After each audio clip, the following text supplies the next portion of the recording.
बड़े मायने हैं। आपकी और हमारी आगे जिम्मेदारी है कि हम इस मैसेज को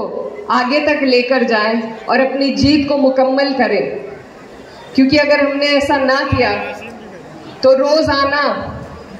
जैसा आप देख रहे हैं जिस तरीके की राजनीति पर भाजपा पलट कर आ रही है, अभी कोल्हापुर में जिस तरीके से अत्याचार किया जा रहा है, परेशान किया जा रहा है एक कम्युनिटी को।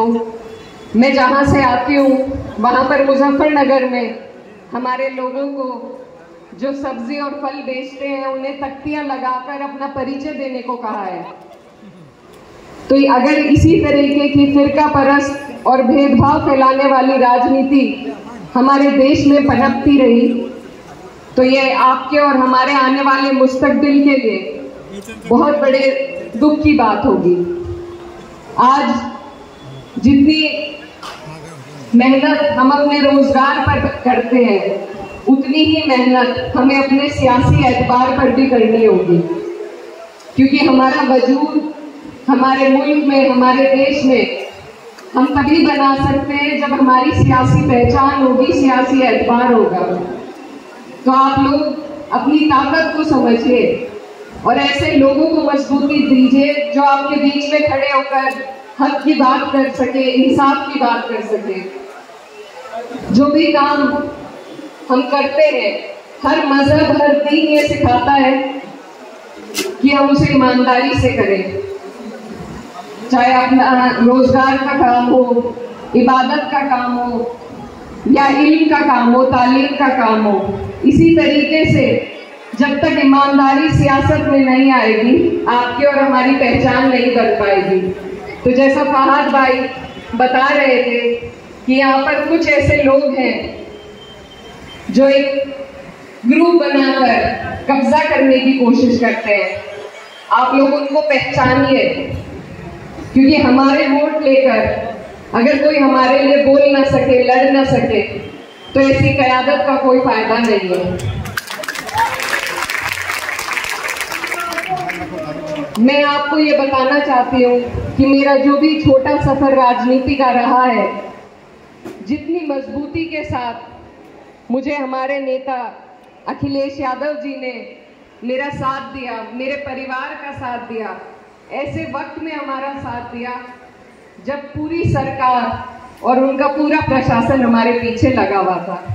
वो एक ऐसे वाहिद शख्स है जिन तक पहुंचना हर आदमी के लिए इतना आसान है, जो हर गरीब मजलूम की आवाज को समझते हैं, उसके दुख को समझते हैं। आज इस देश में अगर विपक्ष को मजबूती देने का काम किया है तो उनकी सलाहियत ने, उनकी सूझबूझ ने और उनकी पार्टी ने इस विपक्ष को मजबूती देने का काम किया है। और वो हर उस व्यक्ति की आवाज बनना चाहते हैं जो कतार में सबसे पीछे खड़ा है।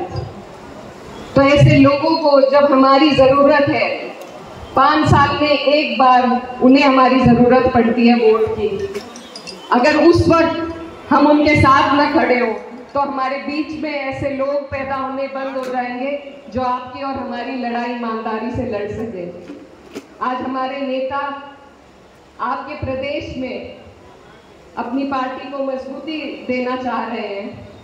और इसीलिए हम सब यहाँ पर आए हैं कि हम आपको इस आने वाले चुनाव के लिए प्रेरित कर सके, आपकी हौसला अफजाई कर सके और आपको बता सके कि जब जब आपको जरूरत पड़ेगी, समाजवादी पार्टी आपके बुरे में, आपके भले में, आपके बीच में सबसे आगे खड़े रहने का काम करेगी। और मुझे उम्मीद है कि जो हमारी पार्टी के यहाँ पर मजबूत लोग स्टेज पर बैठे हैं, फहाद भाई और रईस भाई यहाँ से जा चुके हैं और मन्नान भाई, मुझे उम्मीद है कि मेरे भाई इतने मजबूत हैं कि आपकी हर लड़ाई को मजबूती से लड़ने का काम करेंगे। तो मेरी आप सभी से गुजारिश है कि आप लोग इन्हें मजबूती दें, अपने बीच में रखकर ताकत दें, ताकि ये हौसले के साथ, हिम्मत के साथ आपकी आवाज़ बन सके। और ये जो चुनाव है, जो आने वाला चुनाव है, ये बहुत महत्वपूर्ण है। बहुत सारी चीज़ें इस पर निर्भर करती हैं। आपको अपनी ताकत को, अपने वोट की ताकत को समझना है और इस चुनाव में मजबूती के साथ वोट देने का काम करना है। मैं बहुत दूर से आपके बीच में आई हूँ और अगर आप लोगों ने चाहा, अगर आप लोगों ने समाजवादी पार्टी को यहाँ पर अपने बीच में रखना चाहा, तो इंशाल्लाह जब जब आप लोग बुलाएंगे हम सब आपके बीच में आएंगे और आपकी हक और हकूक़ की लड़ाई लड़ने का काम करेंगे। ये हमारा जो देश है आपसी भाईचारे के लिए जाना जाता है। मैं जहाँ से आती हूँ वहाँ पर एक मुसलमान औरत या आदमी का जीतना बहुत मुश्किल है। हमने कोशिश करी है कि हम वहाँ पर एक ऐसा भाईचारा बनाएं कि ईमानदारी के साथ एक दूसरे की लड़ाई लड़ सके, क्योंकि अगर मैं सिर्फ अपने लिए बोलूँगी